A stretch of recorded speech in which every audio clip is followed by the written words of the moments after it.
Now let me throw you some numbers. In Malaysia, every month, well over 50,000 motorcycles are registered.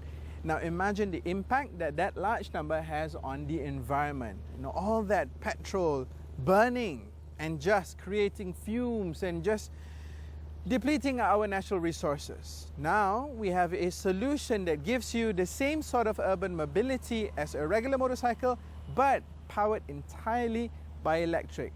This is the Eclimo ES11 and it's a Malaysian product.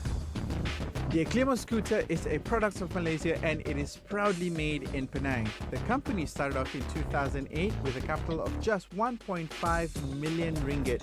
Now it is all over the country. All those KFC delivery bikes, well, it's this baby over here. Now, design is subjective, right? It depends on what your tastes are like. But if you're asking me, I actually think this bike is quite handsome. It's a pleasant looking scooter and it looks very current. In fact, with a certain type of color, it can also look very tomorrow. But the architecture and the construction of this bike really is very, very simple.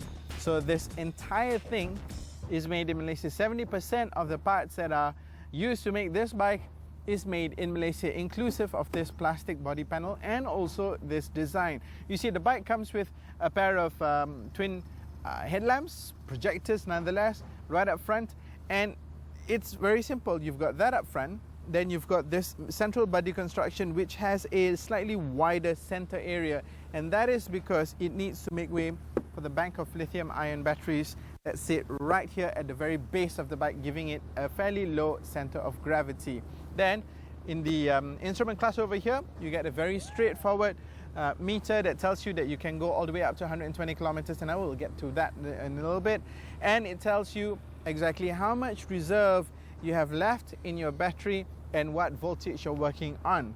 Then you've got the seats with the built-in chargers inside, and you've got everything else. Looks like a very normal bike lah. Basically, you don't really need further explanation.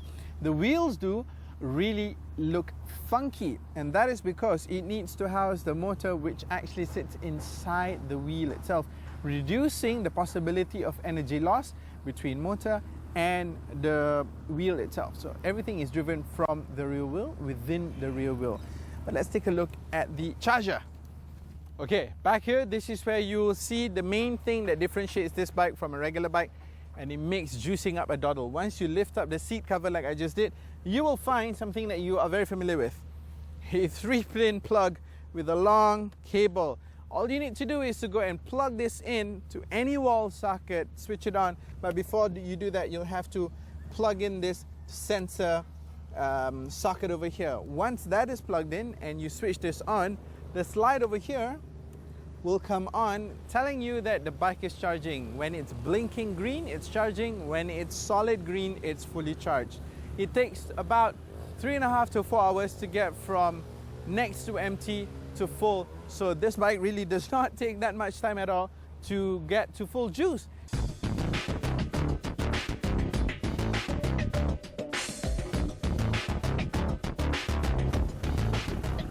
Can you hear that? Can you hear that?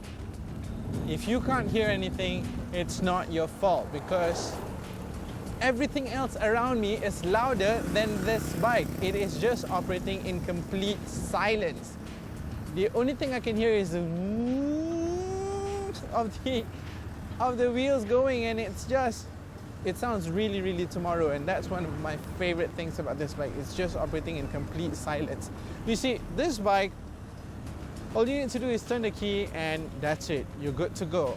The battery's already charged up, and yeah, it's literally twist and go. Right, let's talk a little bit about one thing that is apparent on everybody's mind when we're talking about electric vehicles: range anxiety. And that's really truly a first world problem, right? So range anxiety will probably be there if you don't know how far you've got to go with this bike. But with this bike, it's very clear. You've got the indicator from empty to full, and you can definitely tell how much juice you have left. It even tells you how much voltage you have left. And generally speaking, if you are going at a moderate speed of say 60 to 75 kilometers an hour and you're not twisting the throttle like a lot and you're just going on a linear speed build-up and you maintain that speed, you can go all the way up to about 100 kilometers with a full charge, and that's quite something lah. Urban commuting, not a problem at all. You can go all the way up to about 100 kilometers an hour, but that means you're really twisting the throttle and you're going to run out of juice very, very quickly if you do that. Now, what about the ride and handling for this bike? Now, this is the part which I feel, this is a newish bike, and for a new startup effort, I think it's doing okay. But otherwise, compared to other more established motorcycle brands, be it electric or just normal petrol-powered bikes, this bike actually lags far behind because the ride is actually quite thrashy. The suspension is really, really hard. You can definitely feel all the jitters underneath. You can feel all the jitters that's happening on the bike. It's a bit crashy too when you hit potholes or when you hit speed bumps. But another cool thing that you can definitely find on this bike is regenerative braking. So you can actually recoup some of the energy lost during your travel via the brakes.